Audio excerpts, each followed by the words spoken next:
DMTV, Bilile Kamalo Banaibele.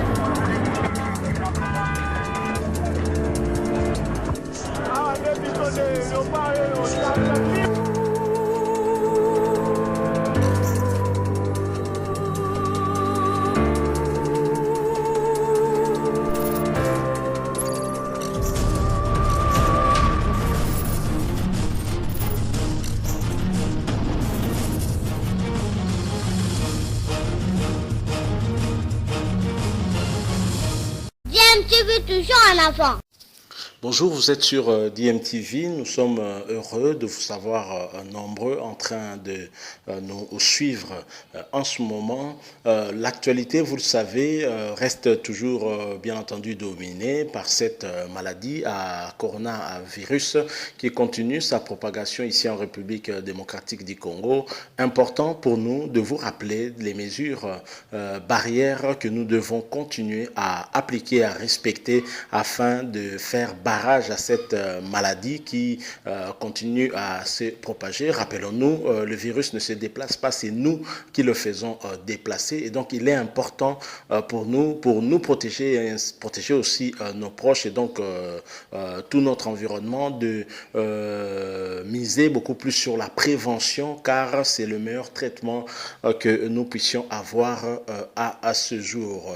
L'actualité, c'est aussi cette affaire que nous allons traiter avec vous. Vous l'avez sans doute appris il y a quelques jours, quelques semaines, une pluie diluvienne au niveau de Uvira avait fait beaucoup de morts, plus de 50 morts et des dégâts matériels importants. La population d'Uvira sinistrée, plusieurs personnes ont eu à perdre leur domicile, leur maison et tous leurs biens à cause de cette pluie. Certaines personnes ont perdu même la vie, nous l'avons dit, et le gouvernement avait décidé de pouvoir venir en aide à cette population en décaissant une somme de 300 millions de francs congolais afin de leur permettre, entre autres, de pouvoir acheter des vivres localement pour faire face à cette crise. Alors, pour gérer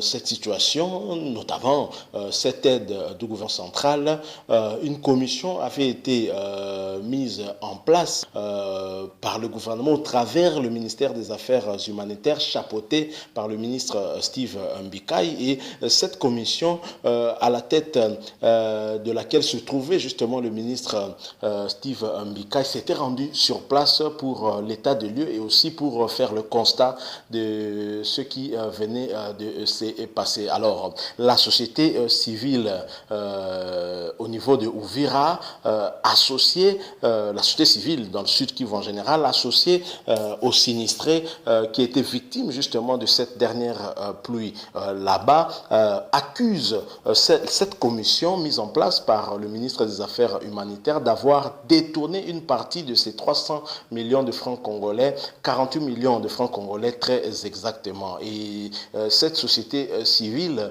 a saisi en tout cas le ministre des Affaires humanitaires au travers une lettre lui adressée ainsi que au chef de l'État Félix-Antoine Tshisekedi et cette société civile en fait réclame la restitution de ces 48 millions de francs congolais pour faire un total de 300 millions de francs congolais. C'est dire que la population là-bas n'a vu que 252 millions de francs congolais au lieu de 300 tels que prévu par le gouvernement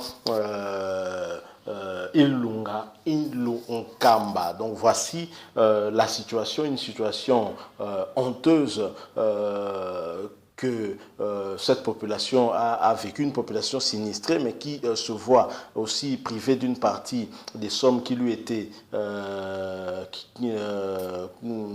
remis par le gouvernement afin de subvenir à des besoins les plus urgents au moment de cette crise causée par cette pluie diluvienne qui avait fait d'énormes dégâts matériels au-delà des personnes qui ont été emportées, des personnes mortes. Je vous ai dit plus de 50 personnes et ça a ému en tout cas tout le monde. Donc voilà la demande de ces sinistrés et aussi de la société civile qui vit avec cette population auprès du gouvernement afin que cette somme qui a été détournée puisse leur être rendue afin de pouvoir réaliser ce qui était prévu à cet effet, notamment l'achat des vivres, parce que les sinistrés de cette pluie ont tout perdu et donc il y a certainement des gens dans le besoin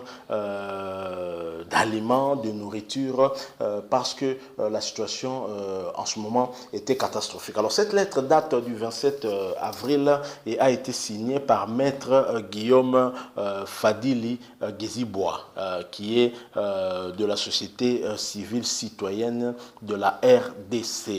Il est donc coordonnateur national. Alors, cette situation, cette lettre adressée au ministre des Affaires humanitaires ainsi qu'au chef de l'État nous donne cette occasion de pouvoir réfléchir un tout petit peu, faire une réflexion et nous poser la question pourquoi il y a toujours ce réflexe de détournement d'argent de la part de nos dirigeants, alors même que cet argent doit servir à soulager la peine de ceux qui ont perdu des proches, des membres de famille, ceux qui ont perdu tous les biens et qui doivent recommencer leur vie à zéro parce qu'une pluie s'est abattue sur leur maison et donc a tout détruit. Le gouvernement qui, en responsable bien entendu, apporte une enveloppe en vue de soulager tant bien que mal cette population et vous avez ceux-mêmes qui sont chargés d'apporter cette aide-là qui détournent une partie de l'aide en question alors que la population était déjà avisée, connaissait déjà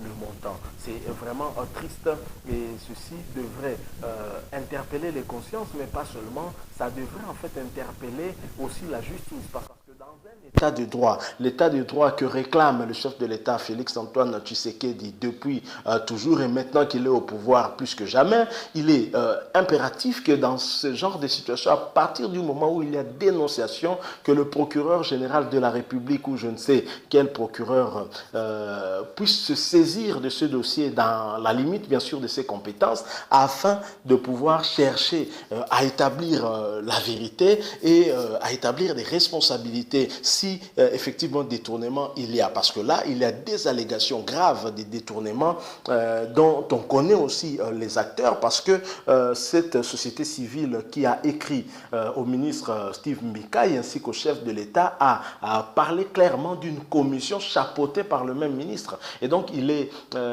inconcevable que facilement comme ça, des personnalités politiques ou des chefs d'entreprise étatiques, par exemple, détournent de l'argent public. Ça a été toujours une habitude depuis belle lurette. Nous espérons que ce genre de comportement, ça va finir. Mais pour que ça finisse, il faudrait que la justice fasse réellement son travail et que la justice dise réellement le droit et réhabilite ceux qui doivent être réhabilités, notamment les contribuables congolais, qui en fait est la source de ces revenus-là, qui permettent en fait à l'État de pouvoir faire telle ou telle autre chose pour l'intérêt commun. Et donc nous ne pouvons pas comprendre que nos dirigeants continuent toujours à trouver des opportunités, même dans des cas de sinistres, pour pouvoir se remplir les poches sur le dos des pauvres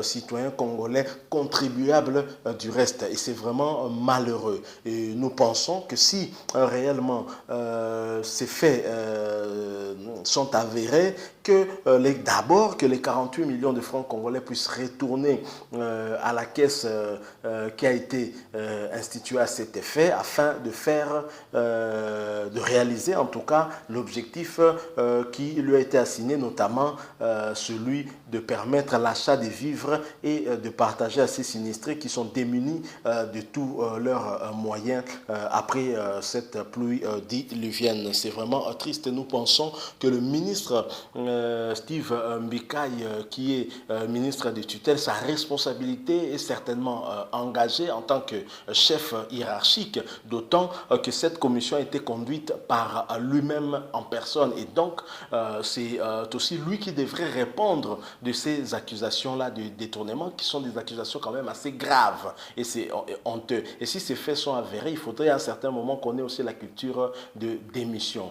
Donner l'exemple, ce serait bien. Le chef de l'État, avant de devenir président de la République, il disait que même si dans son entourage, on vous attrapait en train de détourner, votre nom, c'est la prison. Il faudrait qu'à un certain moment, qu'on s'arrête un peu et qu'on regarde un peu la manière dont nous marchions et que nous puissions rectifier les tirs, car sinon, c'est la République continuer à mourir et ce n'est pas intéressant. Nul ne peut être au-dessus de la loi, tous nous sommes justiciables, seule la loi est au-dessus de tout le monde, avec Dieu bien sûr. Donc voilà un peu la réflexion que nous avons voulu faire, des détournements qui deviennent en fait une seconde nature pour nos dirigeants, qui viennent en fait à la tête du pays pour se remplir les poches et devenir les hommes les plus riches, mais dans un pays très pauvre, un pays à 5 milliards de dollars comme budget, c'est honteux, c'est malheureux. Voilà, c'est la triste réalité ici en République démocratique du Congo. Et vous allez voir des populations loin là-bas, au sud Kivu, loin de Kinshasa, je voulais dire, la capitale, au sud Kivu, précisément à Uvira. Et il y a quelqu'un qui se permet de détourner de l'argent qui a été prévu pour leur venir en aide. Merci, nous arrivons à la fin de notre petite réflexion, petite analyse sur la réclamation ou le cri de cœur des sinistrés de Uvira qui réclament les 48 millions de dollars qui auraient été détournés par la commission du ministre Steve Mbikai. Voilà, si vous avez aimé notre petite réflexion, laissez-nous un j'aime et pourquoi pas un commentaire. Si vous êtes déjà abonné à cette chaîne, merci. Si vous ne l'êtes pas encore, abonnez-vous. N'oubliez pas de cliquer sur la cloche qui apparaît juste à côté pour être notifié de nos prochaines vidéos. Aussi, un rappel, comme nous le faisons toujours, nous sommes toujours en pleine crise sanitaire mondiale. Vous le savez, la pandémie coronavirus est une réalité. Protégeons-nous, continuons en tout cas à appliquer des mesures barrières afin de faire barrage à cette pandémie, à cette maladie, car le traitement efficace à ce jour reste la prévention. Merci beaucoup. DMTV vous dit au revoir.